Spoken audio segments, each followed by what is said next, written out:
আজকে বানিয়েছিলাম অসাধারণ স্বাদের শিমের দানার ডাল। মিঠু, তুমি সব ছাড়িয়ে ফেলেছো? হ্যাঁ, আমি ছাড়িয়েছি, এই যে তোমার জন্য অল্প রেখেছি। দাও ছাড়িয়ে এই নাও, এগুলো ছাড়াও। দাও ছাড়িয়ে দিই। এগুলো ছালগুলো নিয়ে নি, দাঁড়াও। আগে চাটা খেয়ে নাও, পরে ছাড়িও। ডাল খেতে অসাধারণ লাগলেও এই দানার ছাল ছাড়ানোটাই হচ্ছে একটা ঝামেলার কাজ। দুজনে মিলে ছাড়িয়ে নিলাম হাতে হাতে।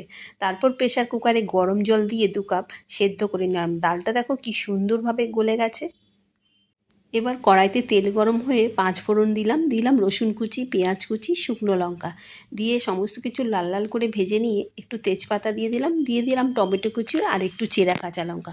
সমস্ত কিছু আবারও বেশ ভালো করে ভেজে নিন। এবার রেগুলার মশলাগুলো দিয়ে দেবো হলুদের গুঁড়ো, লঙ্কার গুঁড়ো আর স্বাদ মতো নুন দিয়ে একটু নাড়িয়ে চাড়িয়ে অল্প অল্প জল দিয়ে বেশ ভালো করে মশলাটা কষিয়ে নেব। মশলা যখন একদম কষে গেছে ওই ডালটাও ওপর থেকে ঢেলে দিলাম, দিয়ে আবারও বেশ ভালো করে ফুটিয়ে নিলাম। ফুটে গেলে একটু গরম মশলা দিয়ে আবারও কিছুক্ষণ ফুটিয়ে নিলাম। তারপর খুন্তি দিয়ে নাড়িয়ে চাড়িয়ে দেখো এই পাত্রে ঢেলে নিলাম। খেতে কিন্তু বেশ হয়েছিল। ভালো হয়েছে। ডাল খুব সুন্দর হয়েছে গো, এত সুন্দর রান্না ডালটা, ভালো লাগছে খেতে।